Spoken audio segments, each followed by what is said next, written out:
Okay, let's get into these damn comments. Y'all know what the deal is. Welcome. Let's just do an actual intro. Welcome to the channel, Coalition Critters. Welcome. I know I broke things up a little bit this time just to break up the video, so it wasn't over an hour long.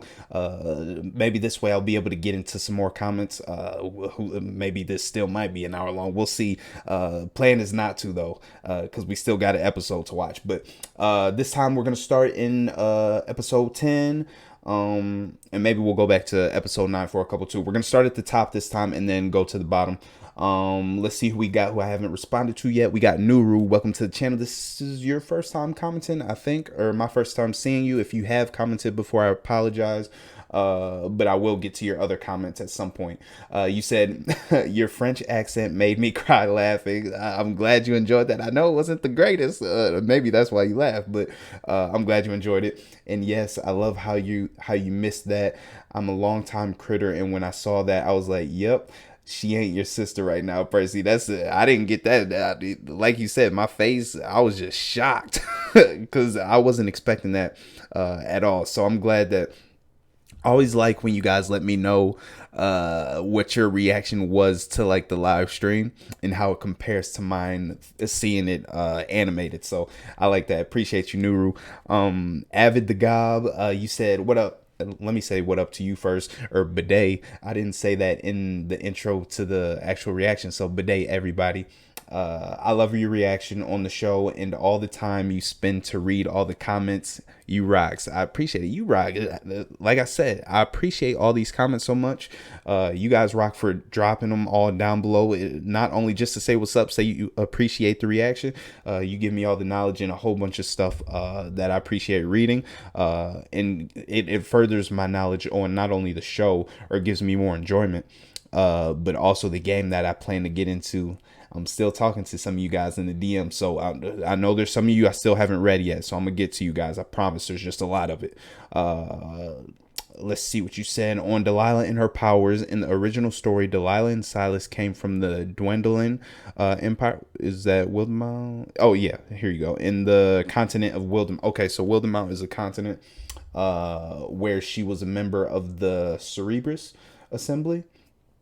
An assembly of very powerful magicians. Okay, so she was she was kind of born into this, or did she later in life become a member of like this society? But because of her experiments about necromancy, oh, so she was practicing necromancy before she even got to Whitestone and or brought back Silas, huh? Bringing back her husband from the dead and turning him into a vampire to keep him with her. She was ousted and flew with her husband to Taldore. Got it.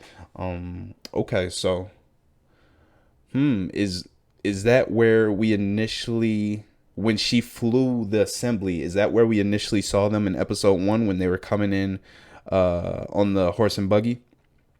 And they met up with Uriel, or is that just another time period?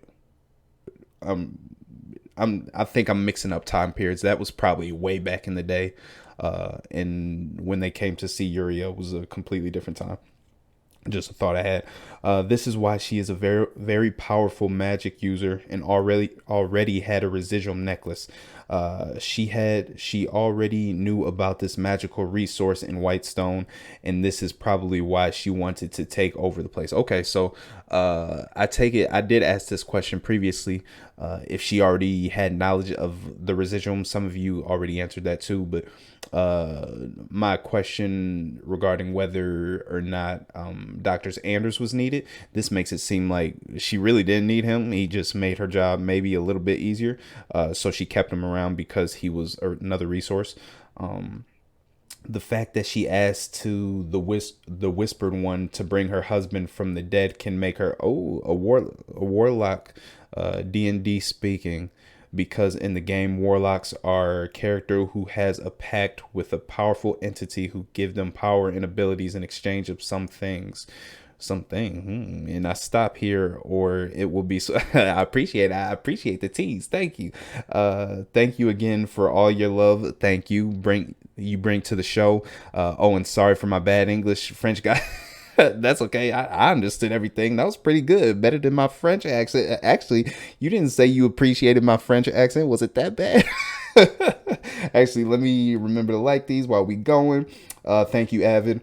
Grinner L, welcome back. You said, man, your musing and detective comments are so insightful. Thank you. I know I've mentioned it in a couple videos where I said that some of my thoughts I'm sure can be out there when it comes to theorizing, but you guys have put me at ease, especially with the D&D world being so improvised, and everything kind of being a possibility.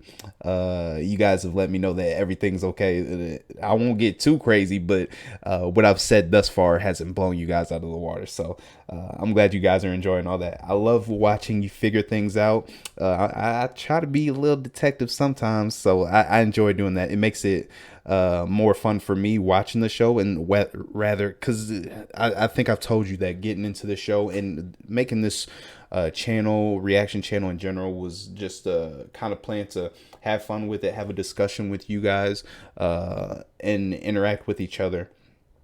And at the same time, I just hate sitting on the couch and kind of watching shows and just letting my brain melt away. So watching these shows on camera with you guys and kind of figuring things out, like you said, as I go, makes it more fun. The shock on your face when Cass betrayed them, fantastic. You should really play some D&D. I wish I could DM for you and give you a proper welcome. Like I said, I'm still fishing and plotting through offers in the DMs and in this comment section. So I plan on doing something soon with you guys and for you guys. And again, I've mentioned doing some of the reactions and things like that for the channel and you critters. I'm thinking that some of the longer streams, if I can't watch the full thing and react on YouTube, possibly I'm still figuring things out with like a Patreon, because I'm not at the point where I have so many subscribers I want to charge or anything like that. You guys have been so supportive and helping me grow the channel that I kind of want to upload some things on there to kickstart things for free. So I need to check and see if I can just upload that for free. And if those reactions to some of the live streams, probably the shorter ones, even though they're all kind of long, and then also some of the things like or these episodes, if you would like to see the uncut versions, let me know that too, and I can upload those pretty much now on Patreon, because I have them all saved on a hard drive. I bought like a 14 terabyte that I could just save everything on. So if you guys want to see those uncuts, Jonathan Marks gave me that idea too, so I'll be doing that for that. Some of the shows I haven't finished yet, just for everybody who's been asking for things that I didn't get to, I want to upload that for you. And some of these longer streams I'll do for Vox Machina as well, if you guys are into that type of thing. So let me know, give me your feedback. I appreciate you, Granner. Thanks for that comment again. Go back, like your comment. Where'd it put me? There we go. All right, then we got welcome back. I don't know, did you tell me if I pronounce your name right? Chip Salam? I don't know. Y'all know I butcher and I have fun doing it. Teasing y'all a little bit, but no, it's cool. You said something to say just to help keep you on your toes, without spoiling who, how, or where resurrection ends up failing. Okay, so I asked about this in the last, actually a couple of them, but on main characters in the Critical Role campaign history throughout their playing. Just know some characters don't make it to the end. Oh, damn, y'all in these damn teasers. Once again, leave my girl Keyleth alone. I know y'all didn't like her at first in these live streams, but y'all better not killed her off. I guess we'll see coming up. 2 episodes left. It better not be in this season. She got more stuff to do, I'm sure, and she ain't even really matured fully yet. So nah, we ain't losing nobody this season. Book it. Hopefully we don't have to come back and mark this in the finale as I'm wrong. Who we got here? Sick One Snow, or Sick Ones Now. I don't know. That's a unique one. Go back here. Like it. You said the one who voiced Azula in Avatar. Uh, hold, she didn't voice Avatar too, Aang, right? Maybe you just mean in Avatar.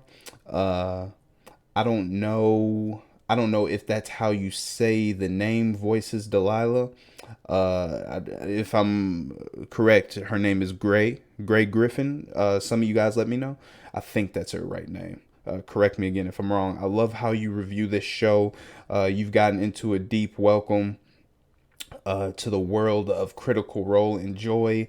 Thank you. I have been enjoying. You guys have been making it more enjoyable. I've been loving this journey so far. So I'm glad you guys have joined me on it. Liked yours already. We got Richard Supley. While this is based on a game, a lot of decisions for the show don't confirm the rules as much as possible. Mainly, I kind of like that they've kind of not deterred themselves, or they've kind of veered off the straight path of D&D just for the sake of the story to make it more I don't want to say cohesive, but I guess that is a good term to use in the sense that this is so much more condensed and compressed. The fact that they've been able to change things just to keep it cohesive as a story in 25-minute episodes coming from 3-4 hour streams. I like that they've done that up to this point, mainly because the story story overrules, and I love that. In game, Grog raging doesn't give him any resistance to acid, but does to weapon damage. Basically, he takes half damage from slashing, piercing, and bludgeoning damage. Someone diving into full acid for multiple rounds like that is just hard, even for a barbarian to survive.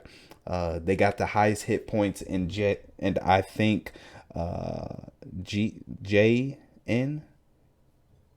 Oh, N. I think. Oh, you're just mixing up your I's and J's, I guess. In game, they handled this puzzle a little bit differently, if I remember correctly. I'm assuming you're talking about the acid pit where they had to all pull at the same time. Uh, I think, and some of you have told me that they have like specific videos for big moments in the show like this where they compare it to the stream. I would think this possibly could be something that's included in one of those videos, and I'm looking forward to seeing that. Like your comment, Chip Salam, again, you said, let's read this bad boy.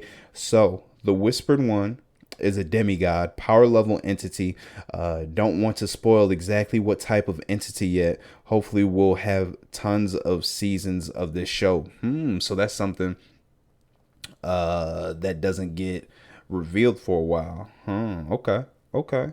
Because the little whispers, and I'm still wondering if that has ties to Percy too. But it's got me intrigued. I do definitely want to learn more of them, or about the Whispered One. And with that being said, I don't know if Delilah herself will survive this season, but if not, I take it that we'll see more wizards or other entities that draw power from the Whispered One come into play, and I'm looking forward to seeing exactly what that brings about.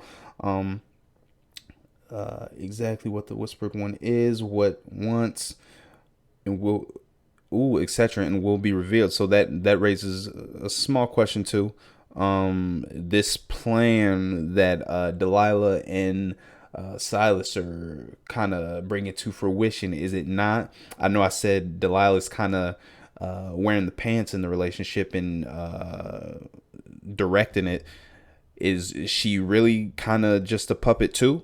Is she really answering to the Whisper One as well? So all this that's being done is bidding for the Whispered One. Like, does she owe herself to the Whispered One because she brought Silas back to life using his magic, or her magic, its magic? You know what I mean. Let's keep reading your comment. You said vampires can otherwise are created in the usual fashion. You get bit and are drained, then you must be buried in graveyard dirt. Okay. When night falls, the new vampire rises, etc. But Delilah used the rites of vampirism, okay, so that's the name of the spell, to raise Silas, which are completely unknown to mortals, as it is knowledgeable or knowledge no mortal is supposed to or have in return. She had to pledge herself, and Silas to helping the okay. So yes, that answers my question. They are pledged to the Whispered One. I wonder if on the way to fulfilling the plans of the Whispered One, if she kind of came up with her own motives, and maybe she's working on something behind, maybe to give her more power, in a sense to make her equal to or more higher power than the Whispered One. I don't think that's what's going on here, but that's just a thought that could possibly happen down the future with her character. I don't know. When Delilah was in grief and denial about Silas dying, her desperation caught the Whispered One's attention. Whispered, the Whispered guided her to that broken down hidden force lab catacomb type place. Got it. Ooh, I keep hitting the wrong one. Let's go back to you. Like your comment, appreciate you, Chip Salam. Captain Omega, you said like yours real quick. Full Metal Alchemist Brotherhood is so worth it. Follows the manga. It's my favorite anime of all time. I'm definitely gonna have to watch it. I know I said I watched the OG already all the way through, but I do want to watch that. That's on the back. It's been on the back burner for a minute, but I'm gonna get around to it. I'm still watching One Piece. If you guys are watching those, I'm getting uploads coming back next week. So that we're gonna stick to that anime as the only one on the channel. I also want to do One Punch Man. That's a shorter series that I could probably do pretty quickly, but right now we're gonna get back on track with One Piece. Carlos Carrera, you said hello and welcome to the community. Thank you, Bidet. I enjoy your videos. I enjoy clerics and can go a little more in depth with cleric abilities. Yeah, because I know I've been bouncing back and forth on if I or when I get into a D&D session, what class I would like to be. I've been drawn to Keyleth just because I've liked her character so much, but the power that Pike has displayed has kind of drawn me and made me think of the possibility of other ones. But depending on how long some of these games take, I'd love to try all the classes at some point, but we'll see as we get into it. I enjoy clerics and go a little more in depth with cleric's ability. Under a player's class or specialty such as bard, druid, ranger, rogue, cleric, etc., there are also subclasses for a wizard. There are known as the schools of magic such as necromancy, transmutation, evocation, illusion, and so on. For a cleric, their subclasses are known as domains. There are many out there such as life, light, grave, forge, death, knowledge, and so on. Got it. If I'm not mistaken, Pike's domain is war. Yeah, I think some of you have filled me in on that too. So thank you again. As a war domain cleric or just war cleric, she has specific abilities to her subclass, such as War God's Blessing, which is the ability you see her use to enchant other players' weapons.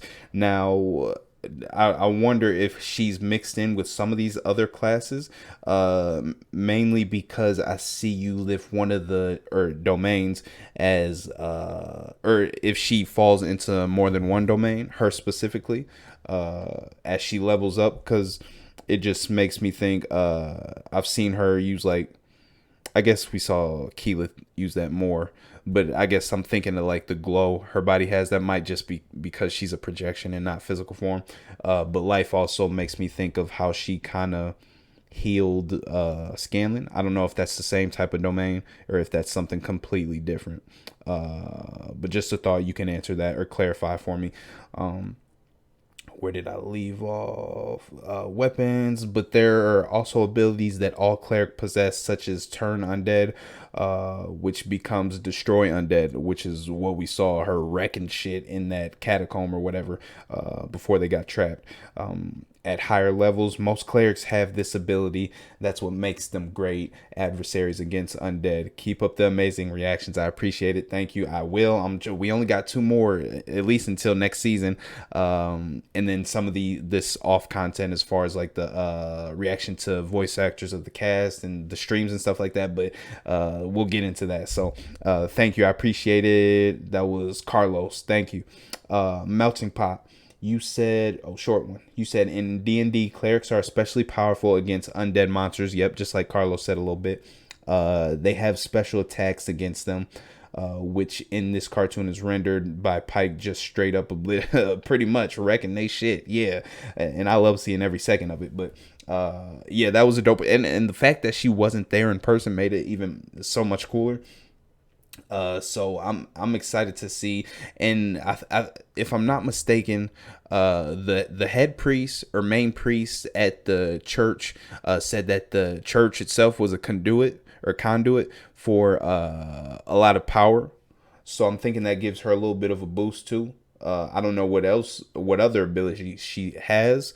And I don't know if it's a possibility if because it was taking a toll on her while she was kind of meditating before and going in the astral plane. So I'm thinking it's still doing or taking a toll on her body, and if her astral projection takes any type of damage, because she said she was feeling it, how long she'll be able to stick around. So the rest of the crew could be on their own at some point in this last battle. I hope that doesn't happen, but we'll see, because they're gonna need her. But thanks again, Melting Pot. Smug Bidet, fellow critter, funny story. A lot of people didn't like Keyleth during the original live streams. Yes, I've heard. I still don't get it, but I guess so much so, in fact, that people tried to tell Marisha that she was playing her character. How dare they? What? And there was so much crap thrown her players' way.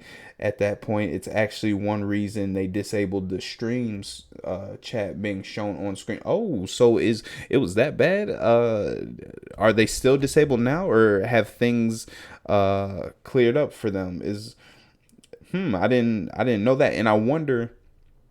You guys have told me already about how they didn't like her character, and they gave Marisha a hard time, but I wonder at which point did people kind of turn the corner and start to accept her as Keyleth and how she was playing her? Was it not until she got incredibly boosted and was just beasting everybody, or did they eventually just say shut up? I don't know. That's interesting to me. Anyway, in other news, Vax did manage to escape the room on the original stream, though Ripley was long gone. Oh, so Ripley just dipped out, huh? And Cassandra was stuck in there too. And she was still overtaken or charmed. Ooh, and he hit the button out of this has got to be the way to let them out instead of being my. So they did change that up considerably. I'm looking forward. I'm positive that's a moment that they compare to the animated series in one of these videos. So I'll have to check that out for sure. Thank you for your comment, Smug. Tricks Jester, you said, since you asked about the different schools specifically, okay, this is touching on one of those previous comments. Who was it? Who elaborated on Chip Salam? Oh, sorry, no, Carlos. You elaborated on the classes. Okay, so this is touching on your comment. So you said, since you asked about the different schools, specifically these are the 8 schools of magic from D&D. Conjuration. The school of conjuration deals with creating objects and creatures or making them disappear. Okay. Intriguing. Probably not the one I would want to fall under, just because I know how badass necromancy is, based on what we've seen from Delilah. So that's probably at the top of the list for me if I were to choose that class. Pretty much how it sounds. Evocation. Casters within this school of evocation unleash a raw magical energy upon their enemies, whether it be flames or pure arcane energy. Evocation spellcasters are here to deal damage and chew gum. And they're all out of gum. I like that. So they're pretty badass, it sounds like. Abjuration, magical spells and effects within the school of abjuration are primarily designed for protection and shielding. Not the one I would choose. So right now, necromancy's at the top. Transmutation, that intrigues me a little bit. Casters who study within the school of transmutation are able to manipulate the physical properties of. Oh, so like this is like the alchemists of the schools, huh? In people, this could be something simple such as turning copper into gold, or could be an advanced spell that turns you into a newt. Got it. Divination, the magical school of divination or divination. I think it's divination. Is centered around revealing and granting knowledge and information to the caster. Useful for reading ancient scripts, identifying magical items, and seeing invisible enemies. Okay. Enchantment, this is another one I would probably like. Spells within the school of enchantment are designed to manipulate the mental state of the target. This entire school is very similar to hypnotism, where the affected creature may act completely differently than how they normally behave. So that's kind of like what the ability that the Silver Tongue gave to Anders, I'm thinking, but more powerful, more beefed up. That's just what it reminds me of off bat from what we've seen in the show. Illusion. The school of illusion is concerned with manipulating the various senses of people and creatures. This could be vision, hearing, or various senses such as body temperature. Got it. Okay, so thank you. That's a lot. I know I'm not gonna remember all that, but actually, I kind of want to. We're gonna pin that one, just so I can have that as like a study, or like a cheat sheet. When I forget the schools of magic, I know I'll go back to that for sure. What we got next? Let's like that one. We got Silver Kyrie. Welcome back. I know I've seen you. I think I read your comment in the last video. If you're wanting to react to some of their live streams after this, they've also done several one-shots. Yep. Some of you have mentioned that in addition to their longer campaigns. They're still very long, I figured. Probably 3 hours maybe. I'm probably way off. Y'all probably laughing like 8. But campaigns, they're still very long, so reaction videos may still be a little tricky. Like I said, Patreon sounds like it would be the best option. Of course, free to you guys. Since I just don't want to start charging for stuff like that yet. That'll be for future shows when I'm uploading them earlier compared to the channel upload. So videos may still be a little tricky because of the length, but being single episodes would help, I'm sure. Also gives nice contained stories, which is nice for reactions as well as for an intro to the game. Their streams, yep, I'm all about that. Thank you for that, Silver. That's definitely something. I know I got a lot on my plate, but I'm trying to balance it. So that's definitely something I want to throw into the mix. And since I wouldn't have to edit a lot of those things, that's why I asked you if you guys would be interested in uncut.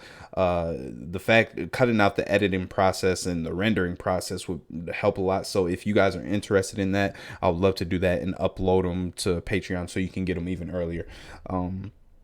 Let's see. Billy Basir, I've read one of yours before too. You said, hi, I've been a game master for about 40 years now, with little breaks here and there when life got too busy. Got it. I completely understand.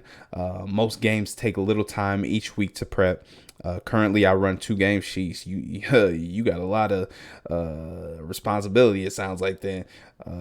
Games on alternate Fridays. Yeah, that seems like a lot. I'm complaining about getting into one game. You over here running running 2. That's crazy. Kudos to you. Currently, I run 2 games on alternate Fridays. It is fun prepping and running games. Though admittedly, I like to play too and often have trouble getting to play. There are a few secrets to coming up with ideas for me. Generally, when I come up with a game idea, I write it down in a file on my computer and add to it as I go, sometimes having no idea when it will come up or be handy. I can imagine only how many ideas you have pinned away like on your computer, and how do you even siphon through those once you go back to kind of reintroduce them into the The fold, that in itself seems like a talent. Add to it sometimes, have no idea when it will come up or be handy. The other place I get ideas is from the players theorizing and plotting what is going on. There are also lots of ideas on the internet. See, that's intriguing to me too. The fact that even the players within the game, do they theorize like during the game, or are they just kind of, is this something that happens after the game, where the DM kind of hears their thoughts or feedback as the game is going on? Does that, since you have planning throughout the week, I wonder, maybe some DMs are more strict in terms of improvising on the spot, but the fact that you said you take from their theorizing makes it seem really cool. Maybe you're just someone that's more open to it. I don't know. Let me know how strict some DMs can be compared to other. There are also lots of ideas on the internet. It's often about taking these cool ideas and tweaking them to fit the game you're running. Each of my games lasts about a year or two. Damn, that how many? Tell me when you said 40 years. 40 years. Jeez, yeah, you've been doing this for a minute. Each of my games lasts about a year or two. Vote on list of 5 concepts to decide what to run. Currently, I'm running a characters are from our world, given abilities of the various character classes in a fantasy world in a game where each character is a spirit that can inhabit mortal bodies to accomplish their purposes. Ooh, that seems cool. That I don't know, that I don't know why that rang a bell for me. Like it felt like deja vu. Like I've heard of that somewhere, maybe in a show or something, but it's not. It's not popping. It's like at the tip of my tongue. I can't think of it though. When I am creating a new game, in a few weeks, where it constantly in the back of my head while I'm building the world and what is happening in the world for the characters to respond to, and a lot of hours building the character creation rules. Matt is very gifted in practice DM, as well as having lots of time to prep the game each week. Many people who run games and are critters try to take lessons and suggestions from skills. Yeah, I've noticed that I'm a novice to the game. But from what you guys have told me, what I've seen in the show, how much he, even just getting this whole thing started up and running, he's a beast at what he does, and I'm sure his acting, voice acting, played a huge role in it. Some of you told me that just his creativity and some of the things, his imagination while he was a kid that he spoke on, I believe, played a big part in him being a great DM to this day. So he's awesome from what I've heard from you guys. We got DG or D Geek Will. Ripley is Kelly Hugh. Yep. The first comment in this video, the one these comments are on, actually let me know that too. I'm sorry I'm blanking on your name. I commented and responded to you right away, but thank you for letting me know, and all of you who have. And Delilah is great. Delisle, who played Azula. Okay, so it's not Griffin. In Avatar: The Last Airbender. Got it. Thank you, D Geek. Ly Smith. Let's see what you said. Go back to that. I love that when Grog decided to try smashing the glass door, Pike didn't hesitate in joining him. That was actually really awesome. I didn't really have a reaction to it in the moment, but that was cool to see, coming off of her discussion with the head priest and the Everlight, and having to kind of not choose a path but decide which direction she wanted to take. Regardless, she would be good with the Everlight as long as she kept faith in herself. So I did like that scene and enjoy seeing that. She was 100% on board with smashing shit immediately. Yeah, I love that. Pike, I love all these characters. I really can't keep it at the top, but I can't really rank them after that. Ly Smith. Oh, another one. You said, man, man, I'm stoked you read my comment, or my long ass comment from the last video. Of course, I read a bunch of long ass comments, including in this video. Like I said, you guys take the time, so I might as well take the time to read them, especially since majority of me reading and responding to them is in these videos. If you guys get enjoyment out of it, I'm glad that it means that much to you, and it means so much to me because you're helping give me knowledge, understand the show. I can't imagine if I was just watching this sitting on the couch without all this, how lost I would be, and exactly how much I would be able to enjoy it if I didn't know or understand exactly what was going on. So you guys have helped a lot. Last video in that it was actually helpful. The gameplay mechanics can be extremely complicated. You ain't lying. I haven't gotten a taste of it yet, but I'm starting to get the sense that it is extremely complicated to try and lay out all at once like this. If you start the game from level 1, you get a much more reasonable learning curve. Vox Machina is around level 10, okay, or so at this point. I think they're using in encountering more complex things than what a level 1 party would run. Okay, so this is definitely more. I'm being forged by fire, thrown to the wolves, so to speak, is kind of what you're telling me by starting my learning curve at level 10. So regardless, I know I would have fun starting off, and I'm looking forward to it. But thank you, Smith. I appreciate it once again. Piggy Bubbles, welcome back. I know I've seen you and read your comments. You said, I can't speak for other critters, but I enjoyed the changes in Legend of Vox Machina, particularly the enemy backstories. We don't often get to see this in the stream. So it's like getting to peek behind the GM screen. With regards to Pike's astral projection, it's hinted by the temple head cleric that her power. Oh yeah, yep. See, so okay, it is amplified by the temple or the church. I'm assuming that the right term is temple, so I'll call it that.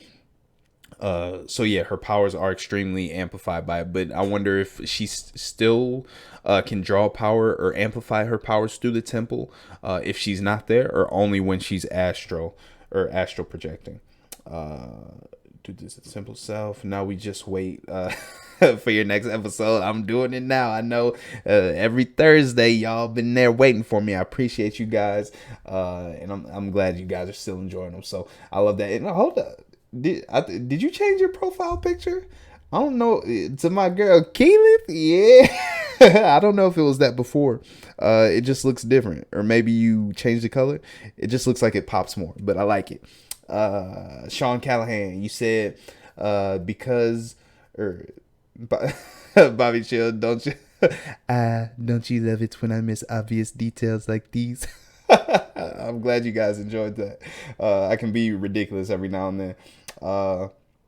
Me, who knew the damn plot from campaign 1, 10,000% missed that detail, and it's such a good one. It was a really good one. I had to cycle back through the timeline just to see it.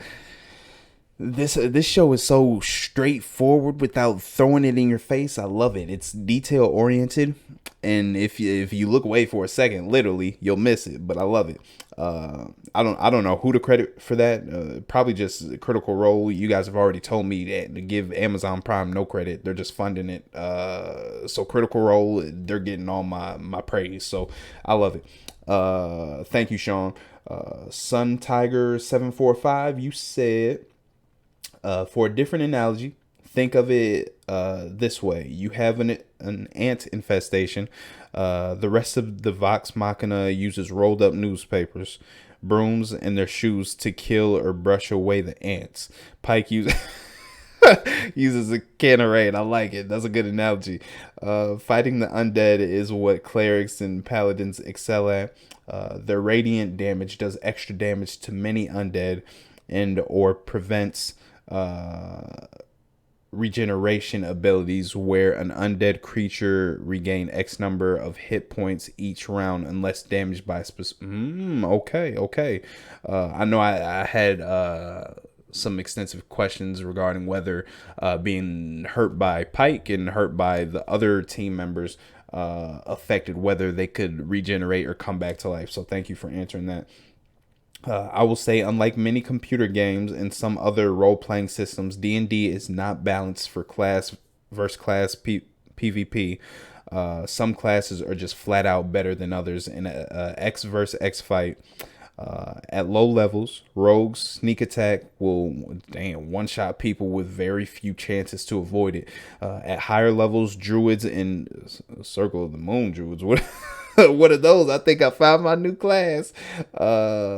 In particular, are nigh unkillable. Damn. Yep, that's me. Thus, if you, no, I like underdog characters, so I feel like I would choose a bard or something. But like I said, I want to try all of them. Thus, if you do a battle royale type fight in D&D, which the CR crew has done a few times. Ooh, that actually sounds awesome to me. If you guys know, I forget the channel who makes them, but they make videos with like battle royales and big brawls of all like the superheroes. What is the channel? I forget, but I would love to see something like that with all these D&D characters, and I'm sure that's something you guys would love too, or maybe there already is one like that of popular. I guess it would have to be popular D&D characters, so because there's so many games going on. I think like these popular live streams that people have fell in love with, or maybe just Critical Role storylines and characters. If they had a battle royale with all those characters, that would be fun to see. Even though I don't know all of them yet, I feel like you guys would get a lot of enjoyment out of that, and it just sounds like something that would be cool. Balanced fight. Others have already mentioned it, but Cassandra's situation goes beyond normal charm effects. Keep in mind, she was 13 when she and Percy made a run for it. Yes, he saw her struggle in the back with and thought she was dead. I thought the same thing, so I don't blame him. And would most likely have been captured if had gone back and check on her. Still, while not entirely rational, for a scared 13-year-old, it does make sense that she would feel resentment. I completely get it. I don't, like I said, I don't blame her or him for feeling the way they do it all. It's just sad that they had to go through all that, and on top of that, she's being manipulated and controlled by the Briarwoods to and charmed to further her resentment towards Percy. And it's something that I feel like their bond and her as a character would be able to overcome, and she'd be able to forgive him rather quickly. She's just not able to at this time because of the charm. So that's the only thing that's hard to watch for me. Resentment over her brother abandoning her, and you can bet that skilled manipulators like Silas and Delilah would know how to nourish that resentment and build on it. Exactly. Both through magical charms and old-fashioned mundane gaslighting and emotional manipulation. Cassandra has a strong will, stronger than Percy, but no one could stand against 5 years of consistent manipulation. Facts like that and remain unchanged. It's possible Percy can reach her, but it's really up in the air if he succeeds to make her listen to him again. Silas is fairly intelligent, and he is a very formidable warrior, especially with his super strength. I'm looking forward to seeing him fight more. And that blood-sucking sword, I want to see some more of that. And super speed from the vampiric nature. However, Delilah is the one with the larger goals and is driving force behind their actions. Silas is perfectly happy to follow along with whatever she decides to do. Yeah, and I love it. Actually, their dynamic, because right off the bat, I automatically assumed that Silas was the the boss dog, the one wearing the pants. But like I said, this show has been very poignant. Maybe if you don't get it in the when they're trying to convey it to you, just thinking back on it on the show, the scenes going back and rewatching, I'm sure for a lot of people will help too. But like even in the first scene we saw them, Delilah was in the horse and carriage, and he was outside of it doing the dirty work when they pulled up to Taldore. So she's kind of been calling the shots from the get-go, and I just assumed it was the other way around. So I like that they pointed that out, and now it's just I'm coming to realize how things really are. But now that you've thrown the whispered one into the picture, now I'm wondering if they're both really just puppets in the grand scheme of things. So yeah, I love that. What we got? FIC fan 3484 or fiction fan 3484 maybe. Listening to your voice is very relaxing. Thank you. I appreciate it. I know I'm all over the place, especially when reading these comments and kind of bantering with you guys. I'm up and down, up and down. I'm glad you get enjoyment. Should I start that ASMR channel? Hopefully that sounds okay. Let's get to appreciate you, Fick. Andrew Cotilla. Let's see what you got to say. Yo, Bobby, great series of reactions. Thank you, my brother. I would say great thing about D&D is the fate is often determined not by a writer like from a scripted show, but by the cast of. You guys have told me that too, to be honest, but the fact that the emotions are at the will of not only people like Matt Mercer and the DM, but also at the will of the dice is it just adds so much stakes. I can't imagine how like on the edge of the seat players are while playing the game. It's gonna be fun to watch when we get into those streams, especially for me being new to them. Scripted, it can make some epic moments, but also a great subversion of expectations when tragedy strikes via bad fortune. The characters have to rely on their actual armor as opposed to plot armor. Oh, I know. I know I mentioned plot armor a couple times, but I keep bringing it up because I want it to be true. I don't want to lose any of these characters, at least not yet in this first season. But we'll see how it plays out. We'll see. Lemur Haza, or maybe this is French too. Lemur Haza. No, that's not right. All right, let's get into it. You said you asked if vampires could access the higher levels of mind control through magic. Almost anything is possible. The character could have an enchanted item to do this, or the DM could give the vampire levels in any class the players have access to. Silas is a fighter, but there could be vampire barbarians. Wizards, but who? So Delilah could be a damn vampire too. Oh, that's a problem.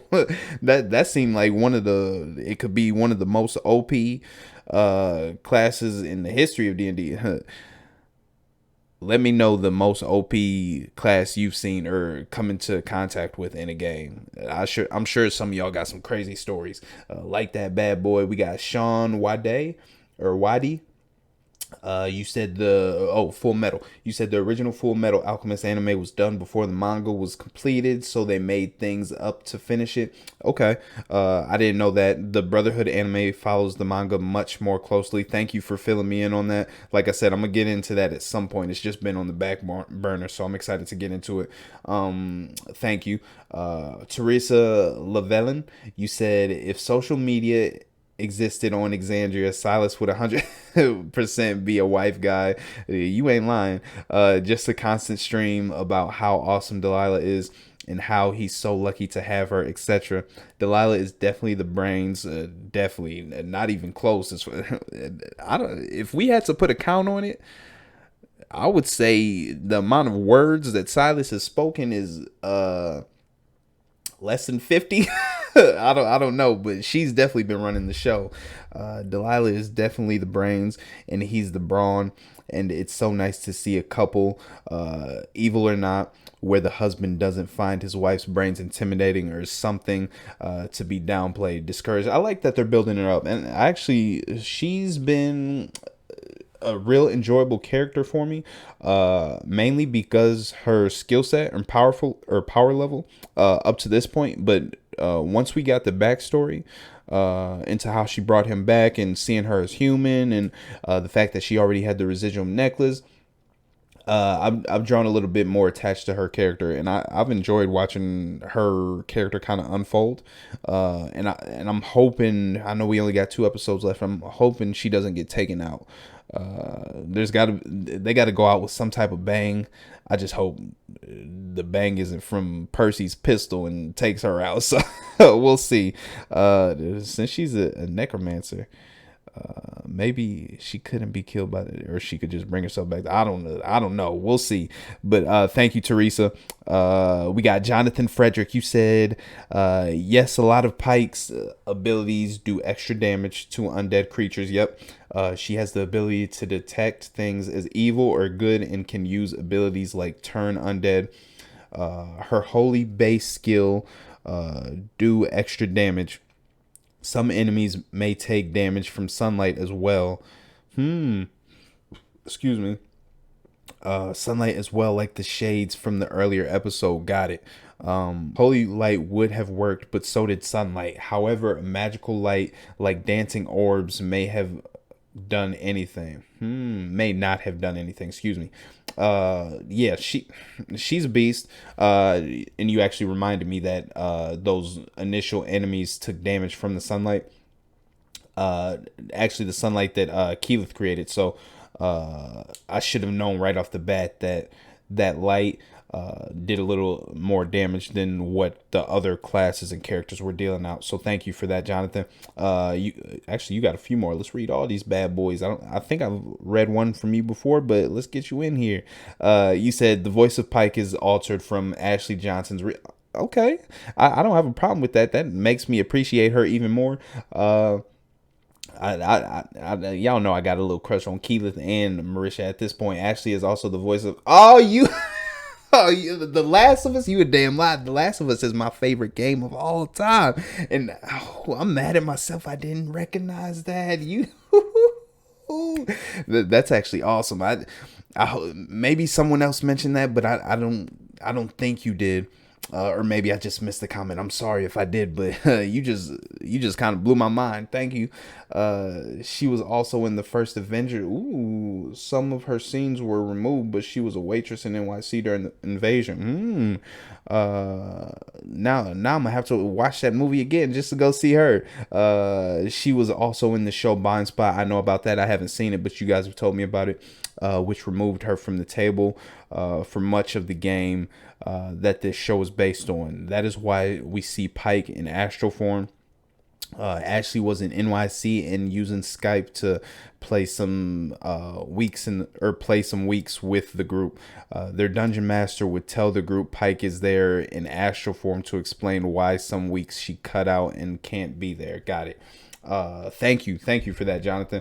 You got another one. Let's read that bad boy too. You said, I love how you go over the info left in your comments, so we as viewers know you're catching everything. I try to catch as much as I can, just by paying attention, but you guys have been a great help in at least especially leading to theories due to your knowledge. I wouldn't be able to come up with those, I'm sure, if you guys didn't throw things out to me in terms of knowledge. My mind wouldn't even go there. So you guys have no idea how helpful your comments and knowledge has been for me throughout this series. So thank you. You said very cool, leaves me with nothing to comment though, because I know the community has your back. You got a whole lot to comment. You just especially with the 3 comments, and you just deepened my crush for Keyleth and Marisha in one fellow swipe. So you did good, my brother. I appreciate you.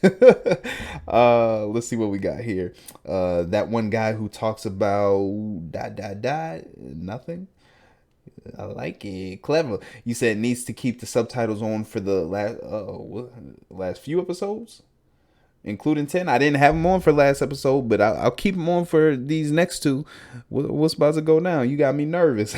Let's see what we got here. Actually, let's run down to the bottom real quick. We gonna goddamn, we are an hour in, but we gonna keep doing it. This might as well be a critter appreciation video. That's what we gonna call it. Jordan Peterson, you said clerics like Pike and Bonkers are bonkers level of powerful against undead, especially low level ones like basic zombies. Thank you, I appreciate that. We got the Obsessor 11294. I know I've read you before. Welcome back. Oh, it gets worse. Don't say that, Obsessor. Actually, do say that because I'm excited for what's to come. You said, and it's funny that you caught on to Silas being the trophy husband. I sure did, and you guys have pointed that out, so you guys must like it too. So few YouTubers catch on to that hilarious dynamic between the two of them. Pike, Ashley Johnson's voice is really good. I love it. She also voiced Ellie. Oh, so you told me too. You actually told me before, Jonathan. Don't start no beef in my comment section. No, but thank you both of you for letting me know. And yes, holy magic does special damage against undead. There are even campaigns such as Raven's Loft campaign, vampire and undead themed, that rely heavily on paladin and clerics for the players to survive. And I'm a little sad we didn't get to see your reaction. Captain, I know I should have kept it in. You know what? I did have a slight reaction to it. I laughed. It made me giggle. But I just ended up cutting it out. I don't know. I should have left it in. I'm mad that I didn't. But like I said, if I upload the uncuts to Patreon, you'll be able to see it there. So, like your comment, go up. Let's see who we got. We got Etan Shapiro. I know I've read yours before. I think I'm pronouncing your name right. Hopefully. I love how you read the comments before every episode, and I'm hoping to get a shot. You just got one. It's okay if you pronounce my. You got all the bases covered because I probably did. The original, y'all know me too well. The original campaign was amazing, and this show is fantastic reproduction of it. On the topic reproductions, I just wanted to say Full Metal Alchemist Brotherhood is amazing. So I keep hearing everyone I've asked about it says that same exact thing. So I have no choice but to believe them. The original show was made in 2003 when the original manga was being made. After a certain point, they caught up to the manga.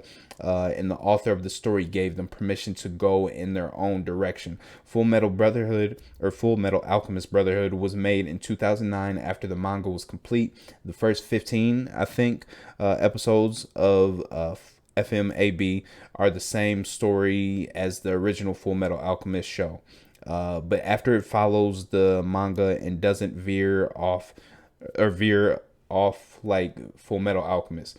Also in both shows, the voice actor for Roy Mustang is Travis Willingham. Oh, so he's okay. Damn it! One of you guys told me to see if I could pick up on the voice. I didn't pick up on it because he changes his voice a lot for Grog. I'm pretty sure. I'm kind of mad I didn't decide. Damn, I hope I can still react to the voice actors video because I feel like I don't know if I'll be able to now since I know a lot of these voice actors. But don't stop telling me. I appreciate that. And VA for Lust is Laura Bailey, aka Vex. Okay, I probably wouldn't have got that. They met each other through their voice acting careers. Were dating during the original Full Metal Alchemist and were married when they were both working on Full Metal Alchemist Brotherhood. That's actually awesome to know. Like I said, I feel like I say it in every comment read, not just the knowledge, but the random topics and facts that you guys give me, fun facts you guys give me. I love hearing those, so thank you. We got Casey Hammer. I've seen you. We're an hour and 5 in, so I want to get through these. Atomic, shout out to you. AWR, Scott Graham, Coward, Rhiannon, Neil, Scott Graham, Atomic again, actually Eric, Maya English, Ion, Shimon Kramer, what up, Karen? We always see you in here. Maya, what up? Nick H, I see you. Welcome back. Jonathan Siegel, thanks for reading my comment. But absolutely, I appreciate you. Major Zip, I always see you in here. What up, Cameron again? Maya. Scott Graham, goddamn, there's a lot of comments. Zebian, Major, channel not available, my guy. Actually, I don't know if you're a guy or a girl yet, but I appreciate you. I think you're a guy. Adam Dragon Archive, welcome back. I've seen you. I know you've been in the videos, but I haven't seen or read one of your comments in a while. Glargenfeld, welcome. Matthew, what up, my guy? SJ, Raphael, Geek, Joey, and actually, there's one guy I've seen in here a lot. I just haven't gotten there. He is, Doug Koffler. Welcome. I'm sorry. I think you've commented on every video. I just haven't gotten to the point where yours is to read it, or I'm just taking too long. And just sorry. Hopefully you're getting to this point. I know we're deep into it, but let's read this bad boy like that bad boy first. You said Gray DeLissel. Okay, so it's not Griffin. I was wrong. Who does the voice of Delilah Briarwood? Is the same actress who voices Azula. The actress who voices Anna Ripley is Kelly Hu. Yep, got that. Who has done a lot of voice work and was also in Scorpion.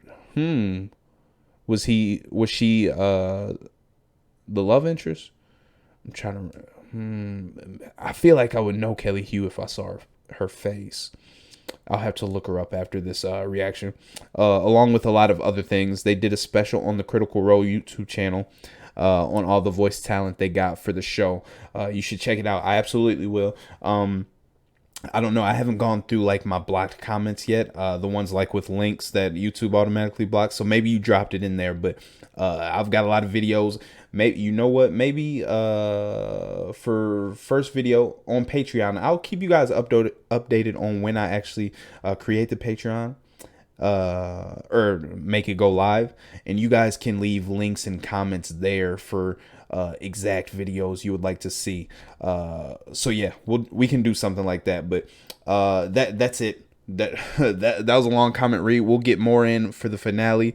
We'll make it a separate video again. But I'm glad I got all those in. So if you're watching this first, go ahead and jump to the reaction. It's time for that. If you watched it after the reaction, I'm glad you guys enjoyed. I'll catch you in the next one. If you're new to the channel, subscribe, hit the like button. Be ready for the next upload, the finale, and future shows and future critter content to react to. So I'll catch you guys in the next one. Deuces.